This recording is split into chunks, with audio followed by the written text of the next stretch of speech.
Hello, everybody, and welcome back to the WebCoach series. Today I'm going to be talking to you about examination preparation techniques. So hopefully you've developed those study habits and you've got your assignments done and you've qualified. Now it's time to prepare for your final exam. So the first thing you need to do, my friends, well, you have to figure out when your exam date is. And you have to figure out how much time you have between now and the exam date. So I've quickly pulled off the site for you guys. If you are in November, this is your calendar that you're looking at to be writing your exams. If you're in the November sitting, so the fall session. If you're in the winter session, you'll be writing the week of March 11th to the 16th. If you're writing in the spring session, it's June 10th to the 15th. And if you're here for summer, it's the week of September 3rd, 2013 to September 5th, 2013. And all of this information can be found on the CGA website. So like I said, Yahoo, you've qualified. Count down those days to your exam. Next thing you have to do when you're planning for your exam is you have to figure out how prepared you are. Did you do all the module readings and make study notes along the way? Did you really understand all the materials as you were working through it? Or were you just learning what you had to learn to get through your assignments to qualify to write the exam? Because let's face it, folks, some of us do that. So how prepared are you as of today? Only you can determine how prepared you are as of this moment, and depending on where you are, this is going to direct your future studies. So the first thing that I always recommend once you figure out how prepared or unprepared you are is use a calendar to plan out your studies. You have to figure out when, and don't forget where, you're going to study. Plot it out on a calendar when you know you can dedicate some free time for all the tasks you have to complete to get you fully up to speed. Are you able to take any time off work? Now, I don't know about you, but we only have 24 hours in a day, and we can't spend most of that time awake. And life does happen. You have work, you have family obligations, children's, events, activities, your own activities, etc. So if you are fortunate, you may be able to take some time off work to enable you to prepare for your exam. I, like you, am working towards actually my MBA, and I write my exams around the same time as the CGA exams are being held, but I can't take any time out of the classroom to study. However, when I was a student in the CGA program, my employer always provided me with a day or two off leading up to the exam just to give me the opportunity to prepare for them. So if this option is available to you, I highly recommend you jump on it and you try to get that additional time off work. What about the day of your exam? Have you booked that off? If you can't get time off to study, did you at least consider booking the exam day? It can be quite stressful if you go through a full day at work with all of those pressures and then have an hour or so when you're done work to quickly grab something to eat and then rush off to sit through a 3 or 4 hour exam.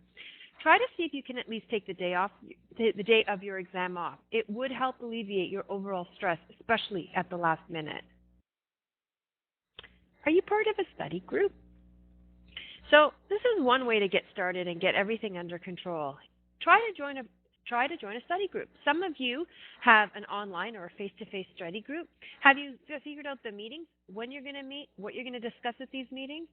If you can be part of a study group, again, can be face-to-face or virtual, that could be very beneficial in getting you started in your exam preparation. What if you need a tutor? Some of you may find that the material that you're going through, even as you've been working through it for the last few weeks and now towards crunch time for the exam, is just too difficult, or there's some concepts that you can't grasp. So do you need a tutor? And if so, get that tutor and get that process underway immediately. What is left to complete in the course? Depending on when you're listening to this, you could be listening to this in week 1, you could be listening to this in week 10. So do you have any quizzes left to do? Do you have any assignments left to submit?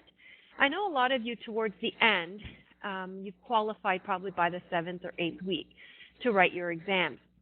If you're in that position, I still recommend you complete those last and final assignments because at least it'll force you to look through the material once before you would have to write an exam and start studying at crunch time. But you have to assess how much time you do have left to complete, how much work you do have left to complete in the course, because that also is going to dictate your available time to start studying. Next thing you need to do is you need to visit the CGA Canada website. And why do I say that? Well, folks, that is exactly where the CGA examination blueprint is. You don't really know what you have to study and how you're going to study it until you really review the examination blueprint. So the link can be found right from your course modules, and you're able to go in and take a look at, so that's the first part of the screen. Here's the second. You're able to click on every one of these links for whatever exam you're doing. That way you're able to see the examination blueprint and what the exam is going to be all about. So if I was to pick the very first one, your advanced corporate finance, a PDF document such as this would appear. And it may not be very clear, but it'll give you an idea of what it is we're talking about. So when you're looking at this document here, this will tell me the makeup of the exam. It's the purpose of the course, and it also gives me towards the bottom, it tells me what I am going to expect on the exam. And this is quite important. So in this particular exam, I'm expecting 20 to 30% of the exam to be multiple choice, and I'm expecting 70 to 80% of the exam to be short answer and or short case type problems with some quantitative or qualitative nature. Again, there's no surprises as what to expect on exam day. So I strongly recommend you take the time to go through that examination blueprint to find out what is the makeup of the exam. Once you figure out what kind of questions you're going to be expecting, the other important piece that you will find on the exam blueprint is this document here, and it follows right after the grid. And this talks about what topics, the learning objectives, and at what level you're going to need to study them at. Do you really need to know them well? Do you not need to know them well? And you're going to see levels of competence, level 1, 2, 3, 4. As a quick recap, I'll talk about what those levels are in a moment, right? But this is where you're going to find out what exactly the topics are that are going to be on the exam. So not just the makeup of the exam, but the exact topics and how well you have to know them. So again, as a recap, the learning objectives are itemized by module section. You've got the competency levels. And just to remind you what those competency levels are, level 1 was essential. So you really had to know your stuff. It's an in-depth, detailed review, detailed understanding of the materials. And we've talked about these in a couple of the other sessions. So here, comprehensive, application, analysis, synthesis, evaluation, and those are the problem-like type questions. Very detailed, very important, very integrated. A level 2 is a comprehension level. And on the exam, you have to be able to demonstrate aspects of the topic and apply technical skills. So you're looking at here maybe a component of a problem or of a much larger problem or even a multiple choice question. When it comes something to at the level 3, here we're talking about background knowledge. So on the exam, this means you have to be prepared to demonstrate general knowledge on the topic. So you won't be required to answer anything in depth, but the skills that you develop will be recall and general knowledge. And these are great to be components of a larger problem or, again, a multiple choice question. So back to my recap. We recap quickly 1, 2, and 3. So the exam blueprint is going to tell you those competence levels. And like I stated earlier, the types of questions that are located on the exam. Multiple choice, short answer, etc. And you have to really be aware of that breakdown. The other thing you're going to find is the weighting of those items on the exam. So for each exam type, it's going to say, multiple choice, expect 20 to 30 of the questions to be multiple choice. Expect 70 to 80 of the questions to be short answer items. That, too, is very important, so you know what you're getting into. And every exam at every level is different. Some exams, such as law and economics, are now 100% multiple choice. Others are a few multiple choice and, one large case study and a couple of smaller case studies. Some are just a bunch of short answers. Some are completing of a tax return. So here's where you're going to get that information. Go back to your exam blueprint, take a look, understand the learning objectives that are going to be tested on, what level you need to know them, the depth of that level, and the types of questions and their weightings on the examination.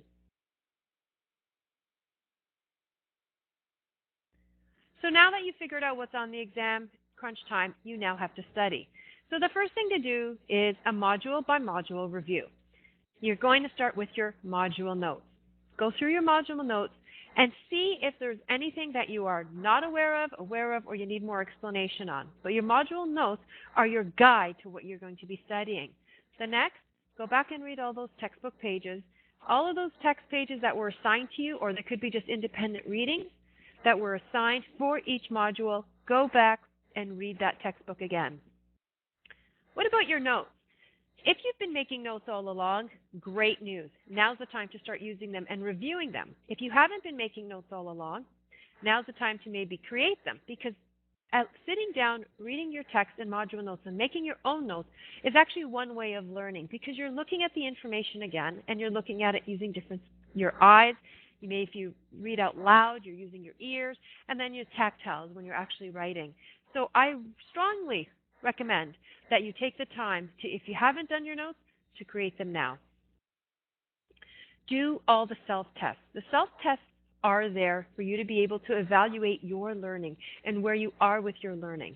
So take the time to do the self-tests, and this will also help you to focus on the areas that you are not comfortable with. What about your assignments? I strongly recommend you go back and redo all your assignments. Now you have the benefit of the marker's comments or the assessor's comment, depending on what level you're at. Go back, redo those assignments, and try to ensure that you don't make the same mistake twice. If you do make the same mistakes twice, then you know what? You know where your learning is. You're going to have to go back then to your notes, go back to your text, and go back to your module notes. Audio lectures. Each and every course has an audio lecture component of some sort. If you have a live lecturer, you're with the instructor-led program, you would have had your webinar lectures, and those would be recorded and you could go back to at any point. If not, you have your audio lectures, and again, go back, review your audio lectures, listen to them at your leisure, but at least it'll give you another perspective and another voice to the material. Practice exams. You have to do the practice exams. I strongly recommend that's your next big area of studying. Now, the practice exams are updated to the current material, and they will help you evaluate your exam readiness. CGA also provides you with past exams that you can access. And the past exams, except for some of the ones that are not disclosed, are generally the last 4 past exams that are posted. Now, you have to be aware. There's a few things you must note. When it comes to the past exams, take a look at them and do read the examiner comments, both the general and the question-specific ones. This is going to give you an idea of where people and students, candidates in the past, have done well or have not done well. So you can try to avoid the mistakes of the people that wrote before you. But there's some other things about the past exams you have to be aware of. One, has there been any changes to the course material? This is especially important if you're doing a supplemental exam or a deferred exam also, because if the material has changed, those past exams are not, and I repeat, they are not updated for that old material. So you have to be very careful of the questions that you're reviewing when you're looking at the past exams, more for the structure. If it's a course that has not changed, you should be okay. But if it's something like tax, you'd be looking at different rates completely, and the material would have changed from period to period. And if you're doing that supplemental or deferred exam, here's the bad news, folks. You are responsible for that new material. So you're going to have to find a way to get the new material and review it, because that is what's going to be coming up on the new exams. Again, this goes back to any material not specifically in use. And a big one happened recently. For example, GAP has changed. So if you were looking at exams that were prior to the changeover to the from 1 handbook to 5, then there could be things in GAP that have changed significantly to the point where the answers on those previous past exams are now considered incorrect in today's accounting world. So again, keep it in mind, you have to know the latest and greatest information, and the past exams may not be acceptable if there have been a lot of changes that impact them. Is there a change in focus of the past exams? Has anything significant happened? So is the approach multiple choice, problem solving, or written? Or is it an integrative approach? Past exams will give you that look and feel to help you get through and figure out what you're missing. The other thing you'll start to notice on the past exams, which are really, really important, are there any themes? So what you'll generally find in a lot of the courses is certain things are always going to be tested and asked. What are those certain things? Go back, maybe prepare a matrix outlining your past exams, And this is where you can sit there and actually determine. They're always going to ask you, for example, if it was tax, and I'm just giving you an example, they're always going to make you do a corporate return. They're always going to make you do a personal return. What are the things they can ask me on that return? So those are the things that you're going to go through step by step to figure out what it is that they're always going to ask you and ensure that you have that down pat, because that is usually the majority of the exam. The scenarios within may be slightly different. One time it's a married couple, one time it's a single couple, one time it's a student, but at least you know you're going to always do that particular thing, whatever that thing may be. What about additional strategies? Main strategy is build in constant review. Don't just look at something and then don't look at it again till the night before. You have to keep going back to the material and re-reviewing it on a continuous basis. Place extra focus where you find that you're the weakest. Go through your materials and you're going to realize the areas that you are not strong in. So you're going to have to go back and circle back and review those areas in more detail because of the fact that you are weak. Don't study from those past exams. Those past exams are not this exam. What they are good for is to give you an idea of the type of questions, the flavors that could be asked, the type of scenarios that you might encounter, but that is not the exam that you're going to be seeing in front of you on exam day. So don't use them as a study guide, especially if the material has changed drastically, but use them as a general guide. Now, what if you have to cram? Because I don't know about you, there's always something I'm cramming at the end. Cramming, just so you know, is not useful for any long-term retention. So it's not recommended. You're recommended to learn the material from scratch, especially if it's a course that you're going to have to go back and draw upon later on in the future for your other courses. But if you do have to cram, there are ways to cram properly. One, preview the material. Skim it, go over it quickly, learn the main points, and omit what you don't have time for. So generally, that is the best way to do it. Other things to keep in mind is you should group information in little points of 5. So if you have 100 things to learn, you're not going to sit down and just memorize 100 things all at once. Break it down into smaller chunks of no more than 5 and learn those 5. Perhaps you can write a key concept on a piece of paper. Write the explanation or answer to a particular concept. Compare your response to the course material. Edit, review your response. Sequence it in the order of importance. So go back, pick 5 things, write them down on a paper, try to address that concept, so an explanation or something that would be associated with it. Compare your answers to your material, edit and review, sequence in order of importance. Because at the end of the day, whatever's not important, you're going to sacrifice because that's some of the things that you're going to drop and omit in your studies. Here are some test tips, folks. Schedule some downtime along with study time. If all you're doing is studying, you're going to lose your mind. So you've got to take some time for yourself. And that includes eating and getting lots of exercise. I know with me, exercise is the first thing to do. So what I actually do is I have a treadmill. I toss my textbook on my treadmill, and as I'm walking, I'm reading. That's the only way that I can get some exercise in. And I start to feel a lot better about myself. And depending on the time of the year, right now it's the fall, it's dark out, people are not motivated to study. So and I guess if it was really bright in the summer, you wouldn't be motivated to study either. But eating well, getting that exercise gets your heart rate up, gets your blood pumping through your body, and you start to feel a little better, and you start to retain a lot more information. Try to avoid any stimulants and get lots of sleep. So try not to drink coffee too late. I know that's one crutch most of us use, and because our sleep gets sacrificed. If you're not getting enough sleep, you're not going to be able to think, and it'll be like cobwebs in your head. So try to avoid that caffeine or any stimulants, smoking, etc., and try to get lots of sleep. Schedule the day of the exam off from work. I talked about it at the beginning. I'm telling you about it now. Try to get that day off. Because if you don't, you're just going to be additionally stressed. However, don't use that day to do any learning. Here's the trick, guys. If you haven't learned it by the morning of the exam, you're not going to learn it the day of the exam. And if you start trying to cram stuff in at the last minute, on the last day, you will panic and you will not do well. Try and prepare your test materials a few days prior to the exam. Take a look at everything that you've got, everything that you need, and get it all ready to go. I usually have a bag and a backpack and stuff all ready and all prepared.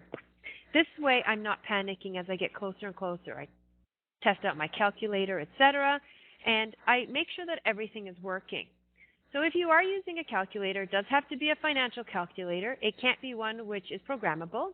And make sure that you're familiar with it. And if it's solar, great. If it's not, make sure you got fresh batteries in there because I've seen it. Or bring an extra calculator. You never know what can happen. Bring enough pencils, pens, and erasers. And it is always advisable to write all your responses in pen, not pencil. So make sure you have quite a few pens on hand. Tissue, gum, candy, water, earplugs, all needed. I don't know about you, but I cannot deal with people making a lot of noise while I'm trying to do an exam because I get easily distracted. So I need my earplugs in. One time they actually let me put the earbuds of my phone in. So what I recommend is make sure you have your tissue, your gum, your candy, your water, and your earplugs.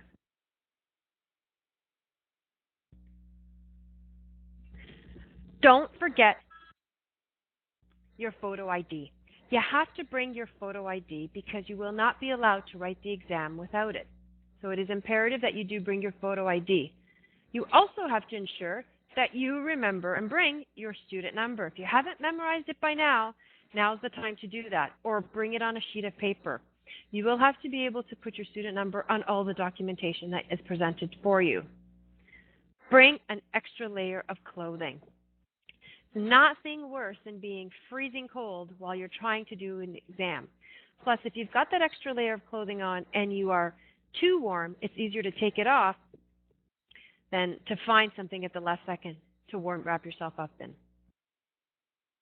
Remember to find out where to go for your exam before the scheduled date. I showed you earlier where the exams are located, and you can find that right on the CGA website, so whatever your affiliate is. And you might want to take a short trip to the location before the exam night. You just want to make sure you know where you're going so that you don't panic right away, like right before the exam. The first time I had to change examination centers, that is what I did. I drove there the night before, and I drove there in rush hour traffic because I wanted to make sure I had an idea of how long it would take me in the thick of things. Be prepared as best as you can. And I know that's easier said than done, but you have to ensure that you are prepared. The only way to ensure that you're prepared is to make sure you take the time to get everything together ahead of time. Try to arrive early. The earlier the better. The earlier you arrive, the better the seat you can pick, because I don't know about you, I personally like to sit right at the back of the room. I hate being in the front of the room and not knowing who's behind me, so I like to take the very last row in the back. But whatever it is, if I arrive late, I only get whatever's available. If I arrive early, I know I'm there. I can take time to settle in, get used to the room, get used to my surroundings, and feel comfortable where I am. Go to the bathroom before you start the exam because you will need to sign out if you have to leave the examination room. So it's best to do that right before you go into the examination or you step out right before the exam is actually going to start. Again, choose that comfortable spot, whatever that spot is for you. Important you feel at ease and in that environment because, again, it's high stakes. You are writing an exam. Next, try to relax. As difficult as that may seem, you would try to relax. So sit there, take some deep breaths, do whatever it is going to take for you to focus. I know you're probably shaking and your heart's pumping and you're anxious, but it's an exam. So at the end of the day, stay calm, breathe in, relax. That will ensure that you try and you do your best. Don't forget to stow your gear in the designated place. They will tell you where you can put your backpacks, your purses, etc., under the table at the front of the room. It all depends on the examination center, but take your materials, put them where they are right before the exam is going to start. Listen very carefully to the invigilator's instructions. They're going to give you key details on start times, when you can and cannot leave, if you're allowed copies of the exam, if you have to sign a note non-disclosure. So all of that information will be provided by the invigilator, so make sure you do listen closely to the invigilator's instructions. What happens when you get the exam in front of you? First thing, folks, read the directions with care. Number one problem that people do is they don't read the examination and the directions properly. Quickly scan the examination paper. Get a feel for what the questions are that are being asked, what types of questions they are, the order of the questions, any topics that are glaring at you quickly. This way, you get familiar with the paper and you know where you want to start. Because some of you do not want to start at the beginning and work to the end. Some like to do the multiple choice first. Some like to do the quantitative first. Whatever makes you comfortable, scan it and figure it out. While you're scanning, again, note which are the easy questions and start with them. If you start with the easy questions, you'll boost up your confidence and you'll do better on the exam because you'll know your stuff, you'll get it down on paper. Having said that, answer the difficult questions afterwards. This way you could focus more time on them because presumably you would have done the easy questions not only first but quickly. Now you'll have more time left to do the difficult questions after the fact. Review the questions and review your answers after you are done because sometimes you may not be asking or addressing the right answer based on the question being asked. If you don't understand it properly, you may miss key things. So, only change your answers if you've originally misread the question. Being an instructor at the college level, I see it all the time. Students actually read the question, they then answer the question, they started to doubt themselves, and they cross it out and they rewrite a new answer. Guess what? What they've crossed out is generally what was right. So the only time you go back and start crossing things out and rewriting a whole different approach and a whole different response is when you've read the question incorrectly and now you're actually trying to answer the proper question. Don't forget to pace yourself. Pace yourself and check the clock. That is very, very important to ensure that you answer all the questions. By not answering any of the questions and skipping some of the questions, you are potentially setting yourself up to fail because there are precious marks in those questions that you've skipped and missed that you are not going to have a chance to actually try to get. Review your exam paper when you are done. This is key. Review to ensure that you've actually answered each and every question. I've seen students actually miss questions. And don't forget, most examiners have commented that students didn't answer the question. Not just they missed it completely, but they didn't actually answer the question that was being asked. They didn't understand what was being asked, so sometimes students go off on a tangent. They can't give you marks for going off on a tangent and not addressing the question at hand. When you get the exam, the other things you have to write for when you're doing your responses is watch your grammar, your spelling, your punctuation. Please, no errors. You want to try to get as clean a paper as possible because this will ensure that your assessor can actually read what you are trying to tell them. Write on every other line, very, very key, on your examination booklet. And don't rewrite the exam questions. We know the questions that you have been asked, so don't waste the time. Again, you only have 3 or 4 hours, depending on the exam you're doing. You don't have time to waste on rewriting questions. So don't rewrite the exam question. Stick to just writing your response. Write in ink. If you write in ink, your response is crisper and clear on the paper. What happens is when your exam is collected and then sent to the examiner to be marked, if it's in pencil, it can get smudged along the root, or it could fade and it's not clear. In those cases, it becomes quite difficult for the examiner to read your response. If they can't read your response, they can't exactly give you marks. Use headings and subheadings. This is key. If you use your headings and subheadings, this gives the examiner the ability to understand what you are addressing and any trains of thought that you may have, because when you do headings, you are prioritizing your response in a way that they can go through and review it. So use headings and subheadings to slice up your work, slice up your responses, and make your response clear.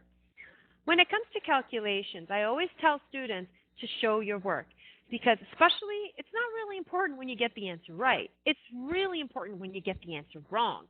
So make sure you show your work, because you may be able to get part marks for your responses if you veered off in the wrong direction, because they'll be able to see, oh, they've done a calculation error here, but they use the incorrect number correctly throughout the rest of your response. So you may lose 1 mark, 2 marks, 3 marks, but not, 10, 15 marks. What about multiple choice? Here are some tips to responding to multiple choice questions. The first one, read the question carefully. You have to go through the question quite carefully to ensure that you understand what is being asked. Try to also think of the correct answer before addressing and answering the multiple choice question. This will give you an idea of what you're to look for, and you can hopefully easily pick it out in the responses that they're providing to you. Watch for negative words such as none, not, never, or neither. Watch for superlatives such as every, all, always, and only. Why? Well, because negative words and superlatives indicate that the correct answer must always be true or always be false. So again, just to show you, watch for those words. None, not, never, every, all, always, and only. Next thing is look for qualifying words such as usually, often, generally, may, and seldom. Because here your response allows for a little bit more flexibility, and this is used when we have a question that involves some type of judgment. It also may be helpful to highlight, circle, or underline any of those keywords, such as those negatives and qualifiers, because this will help keep them in mind when you're assessing the question and you're reviewing the alternatives available to you. As you assess your alternative choices, cross out any that you know are certainly not correct right off the bat. If you're trying to assess and figure out and you know for sure, A and C are wrong, cross them out so you only are looking at 2 that may be correct. If a question is not familiar to you, folks, do not waste your time on it. Watch your time budget and move on. You don't have much time to waste. Multiple choice questions are set up in a manner, if you're doing 20 to 25 of them, they're set up in a manner where you should be able to get through it in 1 to 2 minutes tops. So you don't have a lot of time to spend on multiple choice questions. Even if you think you've seen your multiple choice question before, read it carefully. Answer can change only with a small change in the wording. Sometimes you will see something that's similar that you may have looked at on a past exam or a practice exam or even from the homework. But take a look at the question carefully because, again, they may add the word not or take out the word not or just change the responses slightly to the point where the whole question and all the correct alternatives have completely changed. Also, indicate on your document any questions you took a guess on, and then you return to them at the end if you have time. Also, folks, when in doubt, put something down. I've seen students omit doing the multiple choice questions altogether. You have a 1 in 4 chance of getting the answer right. So better to put an answer down, any answer down, than no answer. Because if you put no answer, you're going to get a 0. But if you put an answer, you may get some marks. Ignore rules. Those rules such as the correct answer is always C or the longest answer is probably right. Remember, all of the content developers also know those rules, so they will do things on purpose to trip you up. So don't look at the rules. Look for the substance of the responses. So a few last words. I've gone through quickly some of the things that you're going to be aware of, how to answer some multiple choice questions, what to do, write on every other line. Don't rewrite an exam question. Write in ink. Use subheadings. Get that sleep. Sleep and prepare in advance of your exam. So arrive early, go to the bathroom, choose that comfortable spot on the exam day. But leading up to the exam day, study hard. If you have to cram, I gave you some tips to cram. But overall, you have to try your best. No matter what you do, you are accountable for your own mark. And I hate to say this, you want to pass. At the very minimum, if it's a course you're not comfortable with, do your best to get what you need to get to pass the exam. I have been in those situations. FA4 was my nightmare exam, and that is what I did. I knew I wasn't going to ace it. I did what I had to do to get the pass, and I did. There are some courses in the CGA program you are going to ace and you are going to laugh through the exam. That was my managerial accounting 2 one. There are some courses that are just going to be a nightmare for you. So whatever you do, take the time. try your best, review module notes, studies, go through your old exams, try the practice exams under exam-like conditions, not, in bed comfortable, but in an exam-like situation, being timed. Look at those past exams to see what kind of questions and any themes that you may find on the exams, and try your best. Folks, I wish you well. I hope this little webinar gave you some examination tips and tricks. Good luck, and we hope to see you in admission to membership ceremony either this year, next, or in the years to come. Cheers.